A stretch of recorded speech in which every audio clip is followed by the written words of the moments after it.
Thank you for checking out my channel. Thank you for clicking on this video. This video is part of the series of videos I post to try to help people out when it comes to aptitude tests, especially the civil service exam, which is coming right up, so August 12, 2018.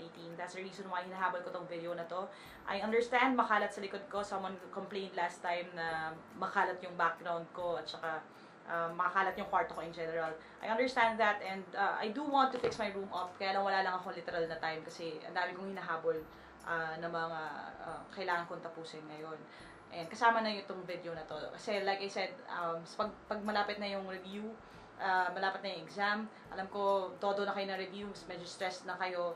Nasa-stress din ako in a way kasi marami akong gustong gawin for you guys. So, yun. I'd rather na gumawa ng video at ihabol ito for you than fix my room. Pagkatapos na siguro ng exam, makakapagligpit na ako. So, hopefully, sa susunod na makita ninyo ako mas maayos ng kwarto. Okay? So, sorry then if I look like this. Yes, medyo maputla nga ako, no? I'm not feeling too well. I haven't been feeling well this week. So, thank you for everyone praying for me, especially yung mga nag-follow sa Instagram, sa Twitter, sa Facebook. Salamat sa mga positive messages that you send me. It's been a really tough week for me. So anyway, less about that, more about this. These are questions that you sent in Facebook at YouTube comments, yung mga ganon. I just answered a bunch of those na pinadala ninyo in this video. So hopefully makatulong sa inyo, and lalo na sa mga nagpadala ng tanong na may sasagot itong mga tanong na ito for you guys. Okay, so I'm going to switch over to my PC para ma-explain ko sa inyo as in a bit. Alright, so here's another by request video. I really wanted na maihabol ito before you take the tests August 12, and that's the reason why I'm making this. I'm really not feeling too well, but I'll try my best to explain this to you. So these are questions na pinadala nyo sa akin, whether it's from the Facebook page or dun sa YouTube comments. Pinagsama-sama ko lang sila dito para ma-explain ko sa inyo. Okay, so let's start with this one. This is from Bingstar TV sa YouTube. Sabi niya, hello teacher, hinahanap ko is 36 and 54 GCF at na-stuck ako sa dalawang 2. Then, ang pagpipilian is 3, 12, 18, 9. So, I'm assuming ang question is about greatest common factor. And yung number pair is 36 and 54. And daw, yung options are 3, 12, 18, and 9. Now, let me show you something that I do pag nag-exam talaga ako. So, kunyari, kunyari ito yung actual exam, ha? Sa actual exam, hindi na ako dumadaan sa ladder technique, which is something that I talked to you about last week, right? Hindi ako dumadaan doon. I go straight to the options. Now, why do I do that? Kasi when you're taking the test, you're trying to save as much time as possible. If I do the ladder technique kasi, tas imano-mano ko to, kung wala siyang options, makukuha ko yung sagot, of course. Pero kung may options na siya, ang pagpipilian ko na lang, nandito na lahat. So, all I have to do is to recognize kung alin dito sa mga to yung tamang sagot. And how do I do that? Now, since greatest common factor ang hinahanap, I always start out with the biggest number dito sa mga options na ito. So, una kong check yung 18. Okay? Now, what I do is, i-divide ko yung 36 sa 18. Okay? And since pwede yon kasi that is actually going to give you 2, yung 54, yun din, i-divide ko rin siya sa 18. Now, kung hirap tayo na divide right away, what you could do would be, di ba, ang 36 kasi alam na natin yan na yung 2. So, kung magdadagdag ba ako ng isa pang 18, and again, you can do this mentally kasi kung nag-iisip tayo, mental math ka, what you could do would be just add another 18. So, this will be 8 plus 6, and that would be 4. This will be 1. This will be 5. So, 54. Ibig sabihin, yung 18 times 2 ay 36, yung 54 times 3 is 18. Pasok siya pareho sa kanilang dalawa. So, kahit hindi na ako mag-ladder technique, alam ko the answer would be 18. Bakit? Kasi wala namang mas malaki sa kanila dito kesa sa 18. So, of course, ang 3 kasi, pwede mo sila i-divide sa 3. Diba? Kaya lang, pwede mo rin sila divide sa 9. Kaya lang, hindi yun ang hinahanap kasi ang hinahanap sa greatest eh. So, parang basically yung ginagawa ko, nagta-trial and error ako using the greatest number dun sa mga options na binigay na. At kung tama na yan, yun na yung sagot. Right? Ngayon, kung in case hindi kasya yung 18 sa 36 at 54, I go down the line. So, i-check ko naman yung 12. Kung hindi yun, edi I go for 9. So, ganun yung ginagawa ko para lang mas mabilis. Okay? Now, again, kung gusto niyo naman mag-ladder technique, it's okay din naman yun. You can do it like that, di ba? Yung like I showed you then, you can divide it by 2, magiging 18 ito, magiging 20, 8, 16, 24, 28, 14 pala. So, 7, 27. And then, ito pwede pa siya sa 3. So, lagyan natin yung 3 dyan. 6, 12, 18. So, 6. Ito, 9. Tapos, uulitin natin ulit siya sa 3 kasi pwede ulit sa 3. You have 2 and then 3. So, ang greatest common factor would be this side. I-multiply mo siya sa isa. So, 2 times 3 is 6. Times 3 would be 18. So, again, same answer naman. Okay? Kaya lang ako, yun lang. Mas preferred ko yun kasi instead of doing all of this, I go to the options. Yun yung importansya ng options. Okay? So, I hope nakatulong yan sa'yo, Bingster TV, and sa iba pang naguguluhan dun sa technique na ito. Okay? Next question natin, sabi ni Mitchka Inosito, an employee who receives 296 each payday put 1 peso out of 8 pesos into a special fund. How much does he put into that fund? Please teach me how to compute, ma'am. So, actually, ratio question ito eh. Sabi, di ba, kung every time daw nakaka-receive siya ng 296, 1 out of 8 pupunta sa special fund. So, ang gagawin mo lang dito, you have a number of options. Again, you can attack this as a ratio question. Ibig sabihin, 1:7 kasi for every 8 pesos na kanyang nakukuha, yung piso doon napupunta doon sa savings, yung 7 mapupunta doon sa iba niyang ginagamit. Doon sa yung piso sa special fund, yung 7 doon sa etc. So, you can do it like that. So, I have a technique that I show sa online review program and sa live review program. Guys, if you attended that, you can use the cross technique dito, yung shortcut natin dito. Ito lang yung gagamitin mo ratio, 1:7. Okay? Now, kung another way that you could do that without using this, kasi I teach that exclusively dun sa program natin, what you could do would be, yung 296 lang, ang gagawin mo lang, figure out mo kung ilang 8 meron sa 296. So, i-divide mo lang to sa 8. So, 296 divided by 8. So, 3, kasi 24, 8, 16, 24. And then you have 5 and then 6. So, that is 7. Kasi 40 plus 16. So, 7 is 56. 56, sarado na yon. So, ibig sabihin nun, may 37 na 8 sa 296. And, sabi natin, di ba, for every 8 pesos na nakukuha niya, 1 peso pumupunta sa fund. So, ibig sabihin nun, sa bawat 8 na 37 times ang ginawa, may piso doon na lumalabas. So, i-multiply mo lang siya sa 1 or kahit na hindi na, ang answer mo would be 37. Kasi 296 divided by 8 times 1. So, 37 pesos yung mapupunta sa special fund sa kanyang 296 na kinikita. Okay, kawawa naman siya, 296 lang yung kinikita niya per payday, no? Hindi man lang arawan. But anyway, that's how you do it. So, regardless of kung ilan yung number na binigay, ganun yung proseso. Or ito, yung tinuro ko sa inyo, if you attended the live review or the online review program. Okay? So, next. Ito. So, sabi, a race traveled for 22/2 ba to?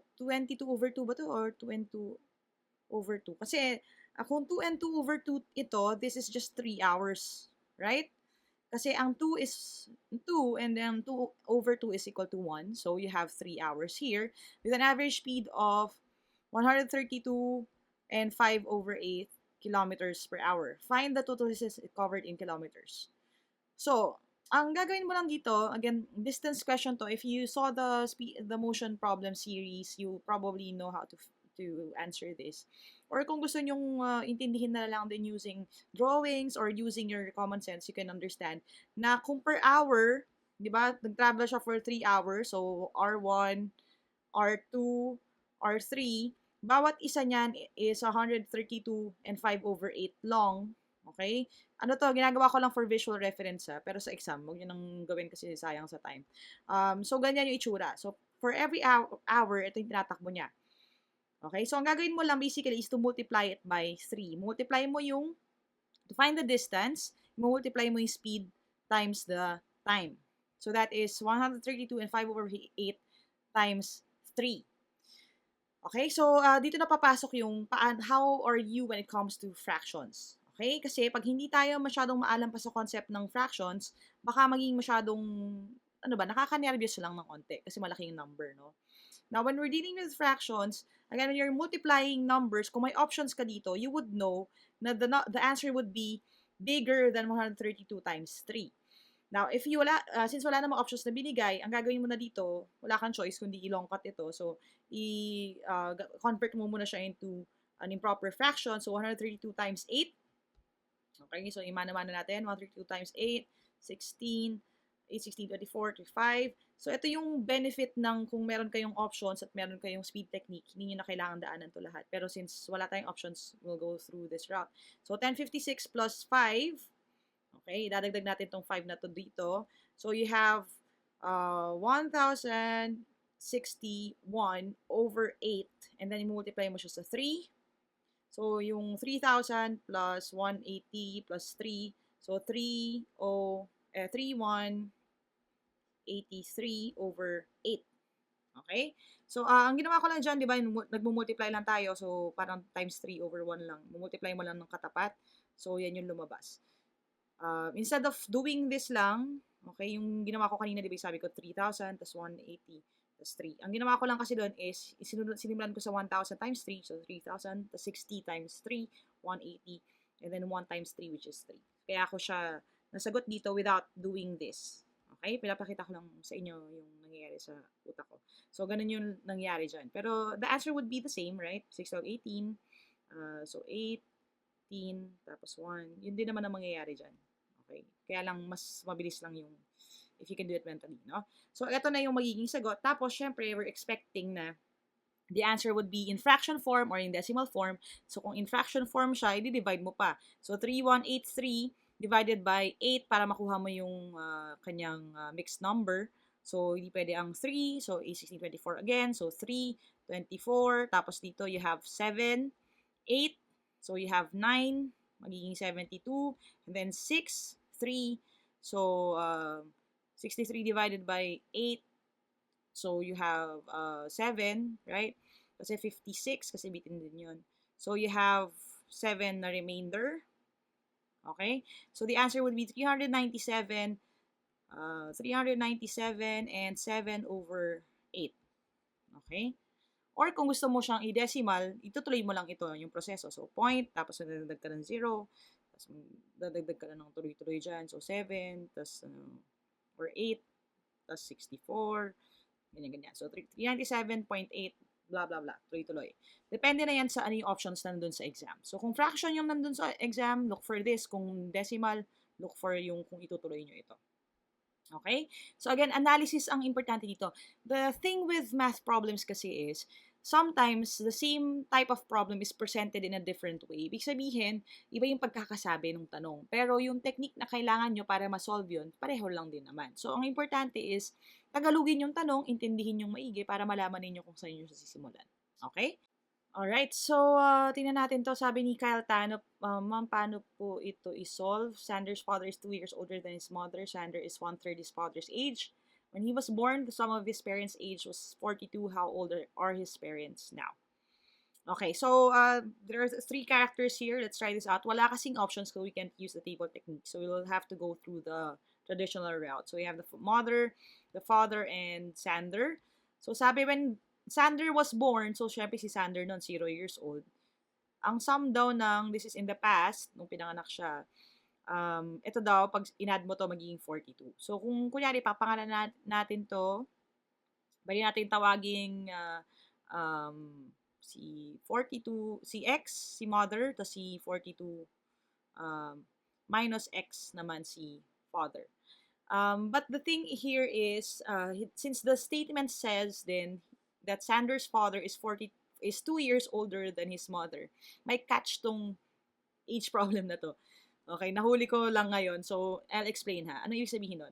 Kung 2 years older kasi yung tatay ni Sander, ibig sabihin, okay, parang ganito yung mangyayari. And I'll show you the equation no, muna. So, kunyari, ito yung tatay, ito yung nanay, so si X, si father mo, si X plus 2. Bakit? Kasi 2 years older siya than the mother. Whether naman kasi pumunta ka sa past, sa present, or sa future, kung siya ay mas matanda, lagi siyang mas matanda ng 2 2 years old, right? For example, may kapatid ka, you were 3 years older sa kanya. Dati, 3 years older ka pa rin naman ngayon kasi every year naman kayo nagbe-birthday. So, dito pa lang mahuhuli na natin yung sagot, dun yung clue. Kasi kung X, yung mother's age, plus X plus 2, which is yung father's age, okay, ay equals sa 42 daw. This was when he was born, right? When he was born, ibig sabihin, yung kanyang nanay at tatay, makukuha na natin yung kanilang edad. Okay, so isolve na natin to. So x plus x plus x plus 2. So you have 2x plus 2 is equal to 42. So i-move natin to sa kabila, maging 2x is equal to 42 minus 2 or 40. So 2x is equal to 40. Divide natin. Nilolongkat ko lang just so you can see kasi para walang magtatanong sa comment section. Ito yung ginagawa ko. Equalities lang to ha. Kung hindi nyo pa napapanood yung video, panoorin nyo na lang. So x is equal to 40 over 2 or 20. Okay, so ano ibig sabihin nun? Nung pinanganak si Sander, yung mother niya was 20 years old, yung father niya was 20 plus 2, so that was 22 years old yung tatay niya. Okay? So ngayon, ang tinatanong natin yung now. Yan yung unang parang micro equation dyan. Okay? Ngayon, ang sabi, Sander is a third of his father's age. So, ang mangyayari dyan, kung si Sander daw is equal to 1/3 of his father's age, all we need to do would be to check, okay, kung kailan mangyayari yon. Okay? Now, paano natin malalaman kung ano yon? Here's the idea. Kung si Sander ay tumatanda rin every year, syempre tumatanda rin yung father niya, no? So, kung ilang taon si Sander na, kung sabihin natin, tawagin natin A, okay, ibahin lang natin yung letter just for visual purposes, no? Kung 8 years old si Sander ngayon, ang tatay niya would be 22 plus A years old right now. Bakit? Kasi, tuwing mag-birthday si Sander, nadadagdagan ng isang edad yung tatay niya. So, kunyari 8 years old siya, 22 plus 8 yung tatay, 30 years old na ngayon. Kaya lang hindi natin alam kung ilan to, right? Hindi pa tayo sigurado. Pero ang clue is that Sander is a third of his father's age. Ibig sabihin, okay, si Sander's age, itong Sander's age, kunyari A, is equal to 1/3, 1 over 3, times yung father's age niya, which is going to be 22 plus 8. Okay? So, ang gagawin natin ngayon would be, solve lang natin to. So, A is equal to 22 plus A over 3.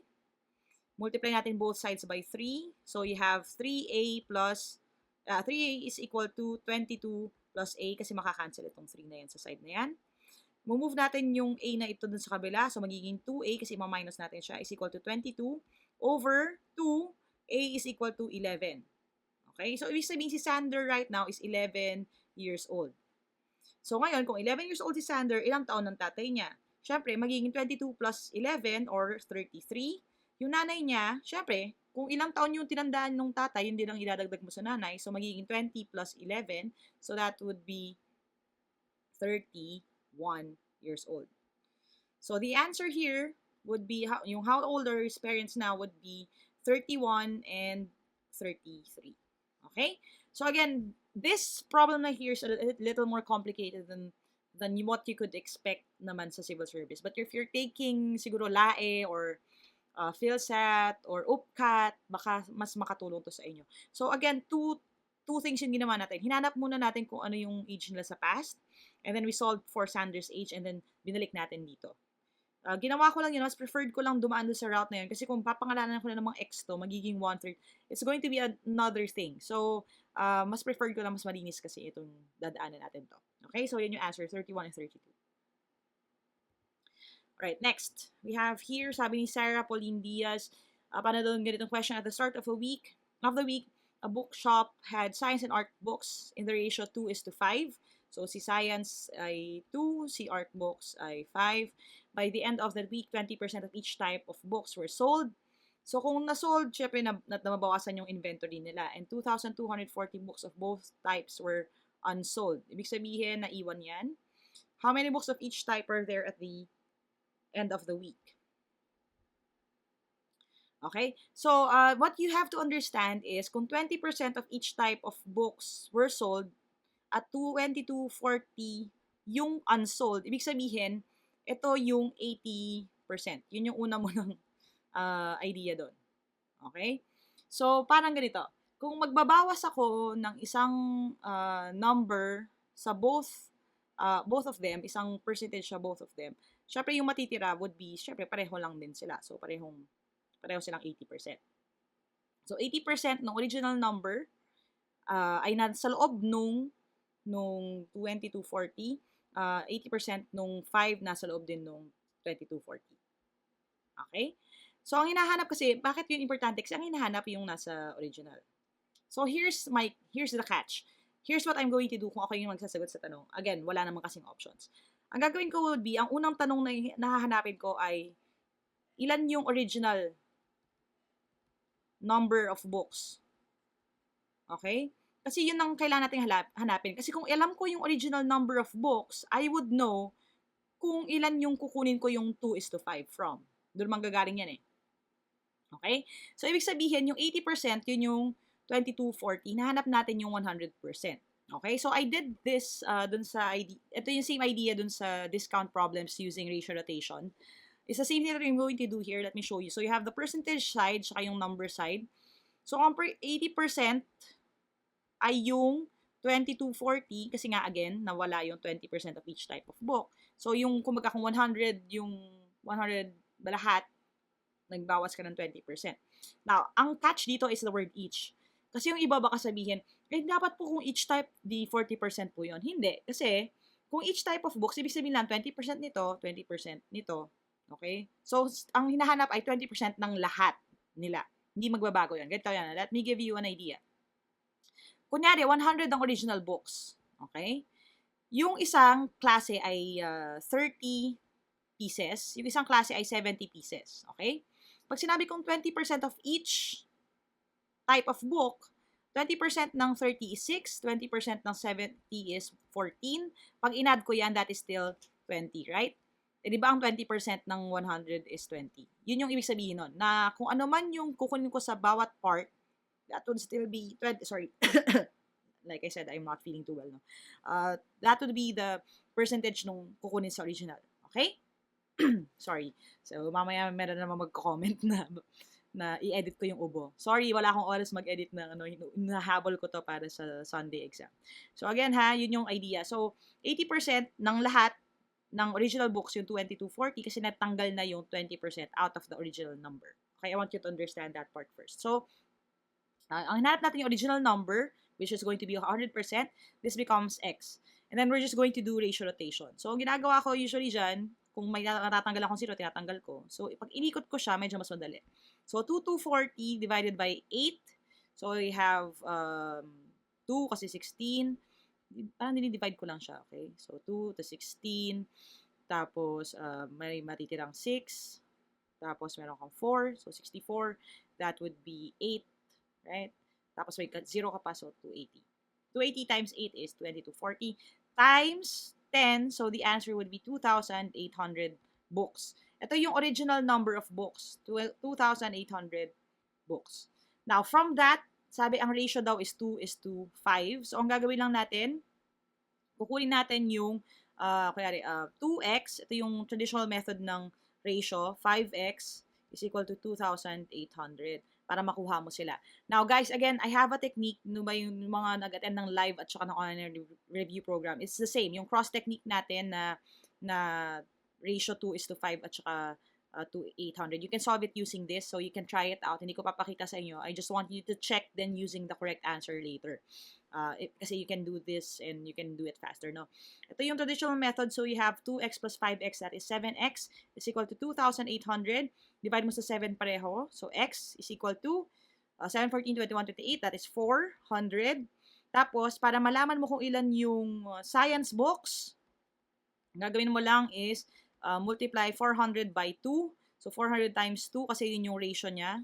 Okay? So, that would be 800.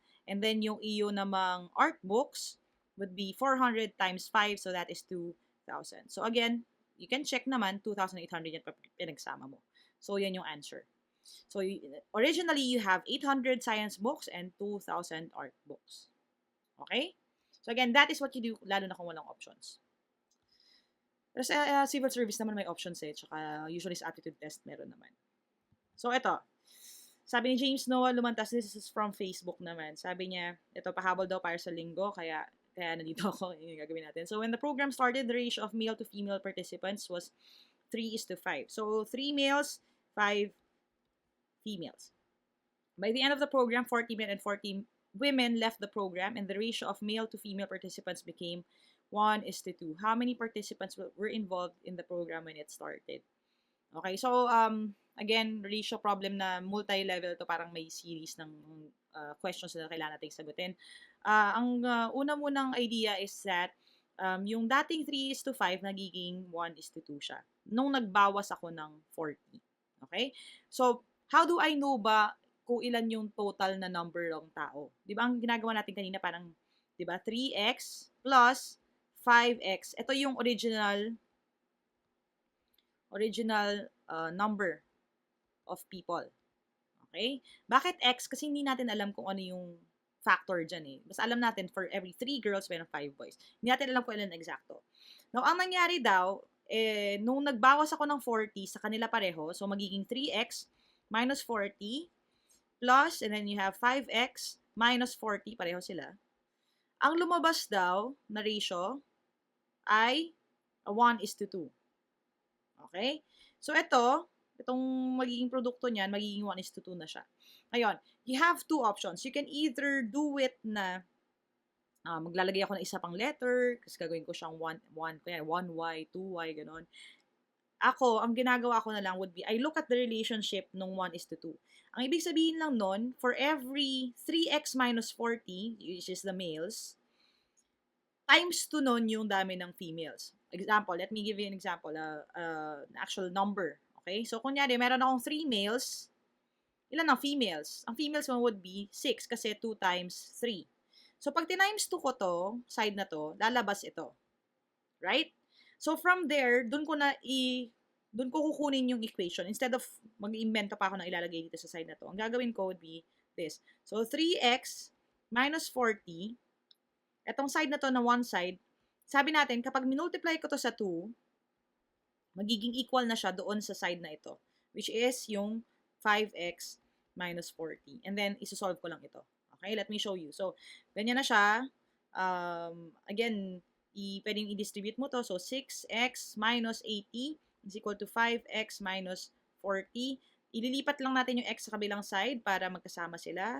Okay, so 6x minus 5x is x equals, and then you have 80, lipat natin sa kabilang side. So, yung minus 40 or negative 40 plus 80, that is 40.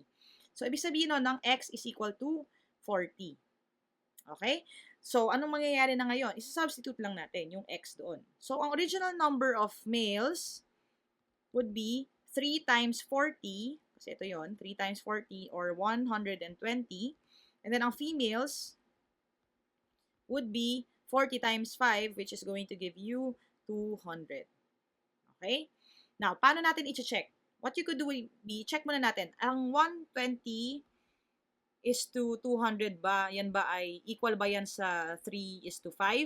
O, i-lowest terms lang natin. Okay? Ito, pag divide ko siya sa 40, lalabas yung 3. Yung ito, tinivide ko sa 40, lalabas yung 5. So, tama tayo doon sa unang ratio. Ngayon, kung babawasan ko sila ng tig 40, matitira would be 80 over 160. Ngayon, tatanong natin, ito bang ratio na to ay 1:2? Obviously naman, di ba? 80, di ba, is to 1. Pag times 2 mo yung 80, lalabas yung 160. So, tama tayo doon. So, this is the correct answer. For 120 males and 200 females. Okay? Now, again, if you found this so complicated naman, ayokong kabahan kayo masyado sa actual exam. Okay? Kung hindi nyo ito makuha pa masyado ngayon or naguluhan tayo, balikan nyo na lang yung simple ratio questions natin, yung direct tsaka inverse proportions. Mas may odds na lumabas yun. Kung in case may ganitong lalabas, just let me know siguro Sunday after you take your test para I can make more questions like this. Alright, I hope you learned something today. If you did, click thumbs up. Make sure to share this video with your friends na mag-exam din sila para mas marami tayong matulungan. And as always, if you want to reach out to me directly, you can go to www.facebook.com/Team Lyqa for more of the reviewers, the review events, and stuff like that. Next week, I'm going to be announcing yung ating schedule for the online exam online exam, online, sorry, online review program for the October 14 special exam. Again, guys, any questions about that, kung paano mag-apply, kung sinong qualified, go and ask Civil Service Commission agad. Kasi sila yung nag-handle nung ganyan. I believe it's only for existing government employees or contractual workers. So, kayo ang lumapit sa kanila, tinan nyo kung pwede kayong mag-exam sa October 14, special exam. Since most of you said that you want a dedicated online review program for you guys, I'm going to start up that then next week. So, again, those are things that I'm working on. And, yun. I'll see you guys next time online. Never stop learning. Agile, kaya yan. I'll see you in my next video. And bye for now.